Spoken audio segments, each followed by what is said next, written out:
For the last 40 years, especially in the West, we doubled down on a specific strategy for living: hyper-individualism.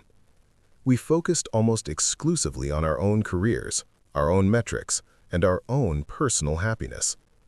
As we prioritized the self, the traditional pillars of community began to evaporate.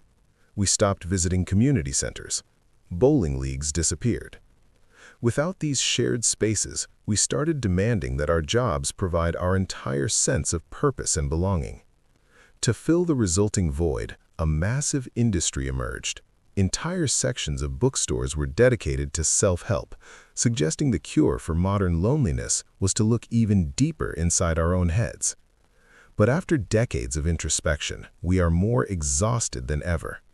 By focusing so heavily on self-reliance, we completely stopped practicing the specific skills required to take care of each other.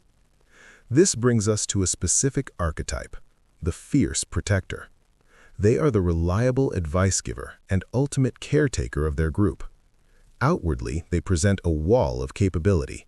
They are the ones everyone else leans on. But behind that hyper-competence, they are often masking a profound, quiet sense of burnout.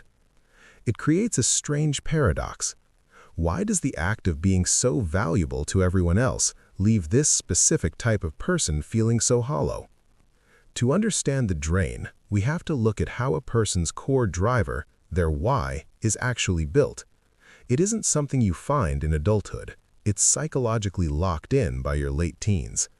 This purpose is forged from the specific patterns, survival lessons, and traumas experienced during childhood. Picture a child in a chaotic, abusive home. When a parent becomes unpredictable, that child's only tool for safety is wrapping her arms around her younger sibling in a dark closet. She is shielding him from the storm. That localized survival instinct remains active in the adult brain. It hardens into a permanent lens through which she views every relationship and every workplace. The origin is painful, but the output is beautiful. It creates an adult who finds their deepest joy and meaning in acting as a protector for everyone else. Because society rewards those who take on the burdens of others, the protector often reaches the top of their professional field. But this creates a dangerous blind spot. Because her childhood safety was defined by her ability to protect others, she subconsciously equates being loved with being useful. She spends her life building a shield for everyone else, while silently hoping someone will eventually do the same for her. Eventually, the math fails. The protector is surrounded by people who rely on her strength, but she has no one protecting her.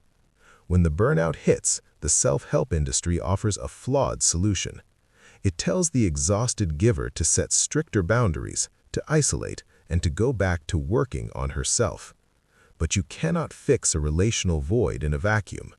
If your exhaustion comes from a lack of support, isolating yourself only deepens the problem. The protector doesn't need more me time. She needs a team that is as committed to her safety as she is to theirs. This shift was proven by a mentor working with a struggling friend. He gave her months of one-way advice, but she would leave the sessions and immediately slide back into her depression. He found the answer in Alcoholics Anonymous. They discovered that mastering 11 steps isn't enough to prevent a relapse. Sustained recovery only happens during the 12th step, being of service to someone else. The mentor reversed the dynamic. He stopped giving her advice and instead asked her for help with his own problems.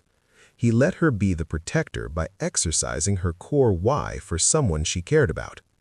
Her perspective shifted. She stopped being the victim of her own life and remembered her own capability, which finally gave her the momentum to fix her own challenges.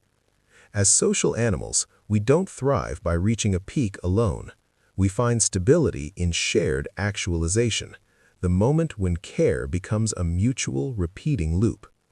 When we see someone we love struggling, our instinct is immediately to offer a solution. But fixing the problem often makes the other person feel unheard and even more isolated. True support requires the difficult human skill of listening without the intent to react. This is called holding space. It means staying present without trying to correct the situation, using only 3 phrases. Go on, tell me more, and what else? You don't find fulfillment by climbing your own isolated mountain. You find it by identifying the people who give like you do and finally allowing them to give it back.